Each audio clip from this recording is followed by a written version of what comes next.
Hello my dear students, നമ്മൾ കഴിഞ്ഞ ക്ലാസ്സുകളിലായിട്ട് എന്താണ് നോർമൽ ലോസ് അല്ലെങ്കിൽ എന്താണ് അബ്നോർമൽ ലോസ് തുടങ്ങിയിട്ടുള്ള ടോപ്പിക്കുകൾ ഡിസ്കസ് ചെയ്തു. ഇന്ന് നമ്മൾ എന്താണ് അബ്നോർമൽ ഗെയിൻ എന്നുള്ളതാണ് ഡിസ്കസ് ചെയ്യുന്നത്. Welcome to the new session. നോക്കുക, നമ്മൾ കഴിഞ്ഞ ക്ലാസ്സിൽ ഡിസ്കസ് ചെയ്ത അതേ എക്സാമ്പിൾ തന്നെ ഞാനിവിടെ കൺസിഡർ ചെയ്യുകയാണ്. ആദ്യമായി ഞാൻ ഈ ഒരു പ്രോസസ്സിലേക്ക് ഒരു 1000 യൂണിറ്റ് ഇൻപുട്ട് ആഡ് ചെയ്യുന്നു.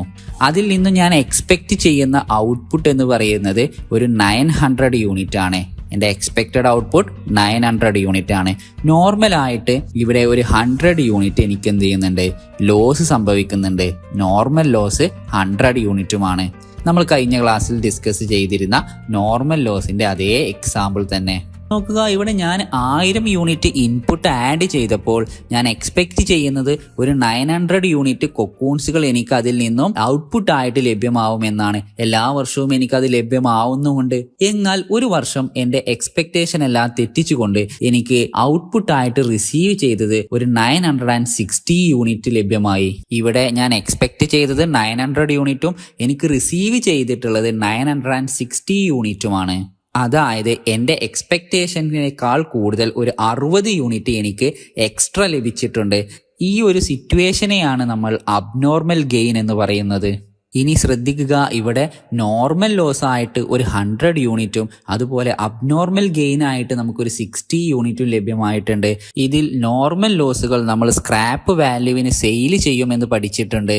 അതുപോലെ അബ്നോർമൽ ഗെയിനുകൾ നമ്മൾ ഒരു കാരണവശാലും സോൾഡ് ചെയ്യില്ല, പകരം നമ്മൾ നോർമൽ ലോസുമായിട്ട് അഡ്ജസ്റ്റ് ചെയ്യുകയാണ് ചെയ്യുന്നത്. ഉദാഹരണത്തിന് നമ്മൾ പ്രതീക്ഷിച്ചിരുന്ന ലോസ് എന്ന് പറയുന്നത് 100 യൂണിറ്റ് ആണ്. നമുക്ക് അബ്നോർമൽ ആയിട്ട് കുറച്ച് ഗെയിൻ ഉണ്ടായിട്ടുണ്ട് 60 യൂണിറ്റ്. അപ്പൊ ഇവ തമ്മിൽ അഡ്ജസ്റ്റ് ചെയ്ത് നമുക്ക് നോർമൽ ലോസ് ആയിട്ട് 40 യൂണിറ്റ് മാത്രമേ നോർമൽ ലോസ് വന്നിട്ടുള്ളൂ. ഈ 40 യൂണിറ്റ് മാത്രമേ നമ്മൾ എന്ത് ചെയ്യുള്ളൂ, സോൾഡ് ചെയ്യുകയുള്ളൂ സ്ക്രാപ്പ് വാല്യൂവിൽ. ഇനി എങ്ങനെയാണ് ഈ അബ്നോർമൽ ഗെയിനുകൾ നമ്മൾ പ്രോസസ് അക്കൗണ്ടിൽ ട്രീറ്റ് ചെയ്യേണ്ടത് എന്ന് നമുക്കൊരു ക്വസ്റ്റ്യൻ വെച്ച് ഡിസ്കസ് ചെയ്യാം. നോക്കുക, the product of a manufacturing concern passes through 2 process. 2 പ്രോസസ്സുകളുണ്ട്, process A and B, before reaching the finished stock. It is estimated that in each process normally 10% of total material are scrapped and which realize at rupees 200. അതായത് total മെറ്റീരിയലിന്റെ 10% നമുക്ക് normal loss ഉണ്ടാവുകയും അത് നമ്മൾ 200 റുപ്പീസിന് സ്ക്രാപ്പിൽ വിറ്റ് പൈസയാക്കി മാറ്റുന്നുണ്ട്, realise ചെയ്യുന്നുണ്ട്. ഇവിടെ നമുക്ക് ഒരു പ്രോസസ്സ് മാത്രമേ നൽകിയിട്ടുള്ളൂ, പ്രോസസ് എ. ഇതിൽ മെറ്റീരിയൽ ആയിട്ട് ഒരു 100 യൂണിറ്റും അതുപോലെ തന്നെ കോസ്റ്റ് ഓഫ് മെറ്റീരിയൽ ആയിട്ട് പെർ യൂണിറ്റിന് നമുക്ക് 200 റുപ്പീസും വരുന്നുണ്ട്. അതേപോലെ വേജസ് ആയിട്ട് ഒരു 10,000 റുപ്പീസും മാനുഫാക്ചറിങ് എക്സ്പെൻസ് ആയിട്ട് 5,250 റുപ്പീസും അങ്ങനെ ഔട്ട്പുട്ട് ആയിട്ട് നമുക്ക് ടോട്ടൽ ഈ പ്രോസസ്സിന്റെ ഒരു 960 യൂണിറ്റുമാണ് നമുക്ക് ലഭ്യമാവുന്നത്. Prepare the process account showing cost per unit of the process A എന്നാണ് ക്വസ്റ്റ്യൻ. ഇനി നമുക്ക് സാധാരണ പോലെ പ്രോസസ് അക്കൗണ്ട് പ്രിപ്പയർ ചെയ്യാം. പ്രോസസ്സിലേക്ക് ഇൻപുട്ട് ചെയ്യുന്ന എല്ലാ ഐറ്റംസുകളും നമ്മൾ ഡെബിറ്റ് സൈഡിൽ കാണിക്കുന്നു. ഫസ്റ്റ് വൺ മെറ്റീരിയൽ ആയിട്ട് നമ്മൾ 1000 യൂണിറ്റ് 200 റുപ്പീസ് വെച്ച് നമുക്ക് 2 lakh റുപ്പീസിന്റെ കോസ്റ്റ് ഇൻകേർഡ് ആയിട്ടുണ്ട് മെറ്റീരിയൽ ആയിട്ട്. ശേഷം വേജസ് ഇനത്തില് അല്ലെങ്കിൽ ലേബർ കോസ്റ്റ് ആയിട്ട് നമുക്കൊരു 10,000 റുപ്പീസും മാനുഫാക്ചറിങ് എക്സ്പെൻസ് ആയിട്ട് ഒരു 5,250 യൂണിറ്റും കോസ്റ്റ് ഇൻകേർഡ് ആയിട്ടുണ്ട് ഈ ഒരു പ്രോസസ് എയിലേക്ക്. ഇനി ഈ പ്രോസസ്സിൽ നിന്നും പുറത്തേക്ക് പോകുന്ന ഐറ്റംസുകൾ ഏതെല്ലാമാണ്? First one normal loss. ക്വസ്റ്റ്യനിൽ പറഞ്ഞിട്ടുണ്ട് നോർമൽ 10% മെറ്റീരിയലിന്റെ 10% നമുക്ക് നോർമൽ ലോസ് ഉണ്ടാവുന്നുണ്ട്. അത് 200 റുപ്പീസ് വെച്ച് നമ്മൾ സ്ക്രാപ്പിന് വിൽക്കുന്നുണ്ട്, റിയലൈസ് ചെയ്യുന്നുണ്ട് എന്ന് ക്വസ്റ്റ്യനിൽ പറഞ്ഞിട്ടുണ്ട്. അപ്പോൾ നോർമൽ ലോസ് 10%, 1000 യൂണിറ്റ് ആണ് നമ്മൾ ഇൻട്രൊഡ്യൂസ് ചെയ്തത്. അതിന്റെ 10% which is equal to 100 unit 200 rupees വെച്ച് നമുക്ക് 20,000 റുപ്പീസിന്റെ നോർമൽ ലോസ് ആണ് ഇവിടെ സംഭവിച്ചിട്ടുള്ളത്. ഇനി നോക്കുക, ഇവിടെ ഞാൻ 1000 യൂണിറ്റ് മെറ്റീരിയൽ ഈ പ്രോസസ്സിലേക്ക് ഇൻപുട്ട് ചെയ്തു. നോർമൽ ആയിട്ട് എനിക്കൊരു 100 യൂണിറ്റ് നോർമൽ ലോസ് സംഭവിച്ചു. ഇനി ബാലൻസ് എത്ര യൂണിറ്റ് ഉണ്ടായിരിക്കണം? 900 യൂണിറ്റ് ആണ് ഞാൻ എക്സ്പെക്ട് ചെയ്യുന്ന ഔട്ട്പുട്ട് എന്ന് പറയുന്നത്.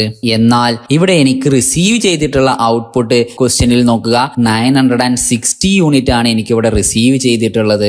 വിച്ച് മീൻസ് എനിക്ക് ഇവിടെ അബ്നോർമൽ ഗെയിൻ ആയിട്ട് ഒരു 60 യൂണിറ്റ് എക്സ്ട്രാ ലഭിച്ചിട്ടുണ്ട്. ഞാൻ പ്രതീക്ഷിച്ചതിനേക്കാൾ കൂടുതൽ 60 യൂണിറ്റ് എനിക്ക് എന്ത് ചെയ്തിട്ടുണ്ട്, റിസീവ് ചെയ്തിട്ടുണ്ട്. അപ്പോൾ അബ്നോർമൽ ഗെയിനുകൾ ഈ പ്രോസസ്സിലേക്ക് വീണ്ടും ആഡ് ചെയ്യുന്ന ഒരു ഐറ്റംസ് ആണ് അബ്നോർമൽ ഗെയിൻ എന്ന് പറഞ്ഞു കഴിഞ്ഞാൽ. നോർമൽ ലോസുകൾ പ്രോസസ്സിൽ നിന്ന് പുറത്തേക്ക് പോകുമ്പോൾ അബ്നോർമൽ ഗെയിനുകൾ ഈ പ്രോസസ്സിലേക്ക് തന്നെ വരികയാണ്, ആഡ് ചെയ്യപ്പെടുകയാണ്. അത് കാരണം നമ്മൾ അബ്നോർമൽ ഗെയിനിനെ ഡെബിറ്റ് സൈഡിൽ കാണിക്കുന്നു. അബ്നോർമൽ ഗെയിൻ ആയിട്ട് ഇവിടെ 60 യൂണിറ്റ് ആണ് നമുക്ക് ലഭ്യമായിട്ടുള്ളത്. ഇനി എങ്ങനെയാണ് ഇത് വാല്യൂ ചെയ്യുക നോക്കുക. അബ്നോർമൽ ഗെയിനുകൾ നമ്മൾ വാല്യൂ ചെയ്യുന്നത് കോസ്റ്റ് പെർ യൂണിറ്റിന് തന്നെയാണ്. എന്നാൽ അബ്നോർമൽ ഗെയിനുകൾ നമ്മൾ സോൾവ് ചെയ്യില്ല, പകരം അഡ്ജസ്റ്റ് ചെയ്യുകയാണ് എന്ന് നമ്മൾ ഡിസ്കസ് ചെയ്തു നോർമൽ ലോസുമായിട്ട്. അങ്ങനെ അബ്നോർമൽ ഗെയിനുകൾ നമ്മൾ അഡ്ജസ്റ്റ് ചെയ്യുന്നത് സ്ക്രാപ്പ് വാല്യൂവിനുമാണ്. ഇവിടെ വ്യത്യാസമുണ്ട്. അബ്നോർമൽ ഗെയിനുകൾ നമ്മൾ വാല്യൂ ചെയ്യുന്നത് കോസ്റ്റ് പെർ യൂണിറ്റിനും, അബ്നോർമൽ ഗെയിനുകൾ നമ്മൾ അഡ്ജസ്റ്റ് ചെയ്യുന്നത് സ്ക്രാപ്പ് വാല്യൂവിനുമാണ്. ഇവിടെ അബ്നോർമൽ ഗെയിനുകൾ വാല്യൂ ചെയ്യുന്നത് പ്രോസസ് അക്കൗണ്ടിലും, അബ്നോർമൽ ഗെയിനുകൾ അഡ്ജസ്റ്റ് ചെയ്യുന്നത് അബ്നോർമൽ ഗെയിൻ അക്കൗണ്ടിലും വെച്ചുകൊണ്ടാണ്. അപ്പോൾ എങ്ങനെയാണ് അബ്നോർമൽ ഗെയിനിന്റെ കോസ്റ്റ് പെർ യൂണിറ്റ് കാൽക്കുലേറ്റ് ചെയ്യുക? നമ്മൾ പ്രീവിയസ് ക്ലാസ്സുകളിലായിട്ട് ഡിസ്കസ് ചെയ്ത അതേപോലെ തന്നെയാണ് ഇവിടെയും. ആദ്യം total value of debit side നമ്മൾ റഫ് ആയിട്ട് കാൽക്കുലേറ്റ് ചെയ്യുന്നു. അതിൽ നിന്നും total value of normal loss minus ചെയ്ത് divided by total unit of material minus total unit of normal loss നമ്മൾ കാൽക്കുലേറ്റ് ചെയ്താൽ മതി. That is total value of debit side equal to 2,50,250 rupees minus 20,000 divided by 1,000 minus 100 which is equal to 216.94. അതായത് abnormal ഗെയിനിന്റെ cost per unit എന്ന് പറയുന്നത് 216.94 rupees ആണ്. അങ്ങനെ total abnormal gain ആയിട്ട് നമുക്ക് 13,020 റുപ്പീസ് ലഭ്യമാകും. ഇതോടുകൂടി ടോട്ടൽ ഡെബിറ്റ് സൈഡിലെ വാല്യൂ ചേഞ്ച് ചെയ്യും. നമ്മൾ ആദ്യം ഡെബിറ്റ് സൈഡിലെ വാല്യൂ റഫ് ആയിട്ട് കാൽക്കുലേറ്റ് ചെയ്യുകയാണ് ചെയ്യുന്നത്.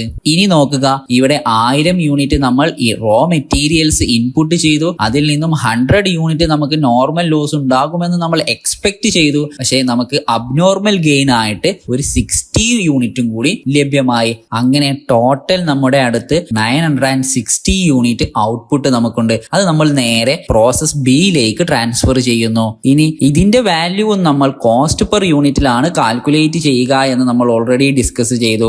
അപ്പോൾ ഓൾറെഡി നമ്മൾ കോസ്റ്റ് പെർ യൂണിറ്റ് കാൽക്കുലേറ്റ് ചെയ്തിട്ടുണ്ട്. എത്രയാണ്? 216.94 വെച്ച് പ്രോസസ് ബിയിലേക്ക് നമ്മൾ 2,08,262 മെറ്റീരിയൽസുകളാണ് നമ്മൾ പ്രോസസ് ബിയിലേക്ക് ട്രാൻസ്ഫർ ചെയ്യുന്നത്. ഇനി ശ്രദ്ധിക്കുക, ഇവിടെ നോർമൽ ലോസും അബ്നോർമൽ ഗെയിനുകളും സംഭവിച്ചിട്ടുണ്ട്. നോർമൽ ലോസുകൾ സോൾവ് ചെയ്യുന്നത് നോർമൽ ലോസ് അക്കൗണ്ടിലും, അബ്നോർമൽ ഗെയിനുകൾ അഡ്ജസ്റ്റ് ചെയ്യുന്നത് അബ്നോർമൽ ഗെയിൻ അക്കൗണ്ടിലുമാണെന്ന് നമ്മൾ ഡിസ്കസ് ചെയ്തു. ഇനി അവ രണ്ടിനും നമുക്ക് സെപ്പറേറ്റ് അക്കൗണ്ടുകൾ ക്രിയേറ്റ് ചെയ്യാം. ആദ്യമായി നോർമൽ ലോസ് അക്കൗണ്ട് നമ്മൾ ഓൾറെഡി ഡിസ്കസ് ചെയ്തതാണ്. എങ്ങനെയാണ് നോർമൽ ലോസ് അക്കൗണ്ടുകൾ പ്രിപ്പയർ ചെയ്യുക എന്നുള്ളത്. പ്രോസസ് അക്കൗണ്ടിന്റെ ക്രെഡിറ്റ് സൈഡിൽ നിന്നും നോർമൽ ലോസുകൾ ഞാൻ നേരെ നോർമൽ ലോസ് അക്കൗണ്ടിന്റെ ഡെബിറ്റ് സൈഡിലേക്ക് ട്രാൻസ്ഫർ ചെയ്തു. 100 യൂണിറ്റ് 200 റുപ്പീസ് വെച്ച് 20,000 റുപ്പീസിന്റെ നോർമൽ ലോസ് ആണ് സംഭവിച്ചിട്ടുള്ളത്. എന്നാൽ യഥാർത്ഥത്തിൽ എനിക്ക് ഇത്ര നോർമൽ ലോസ് സംഭവിച്ചിട്ടുണ്ടോ?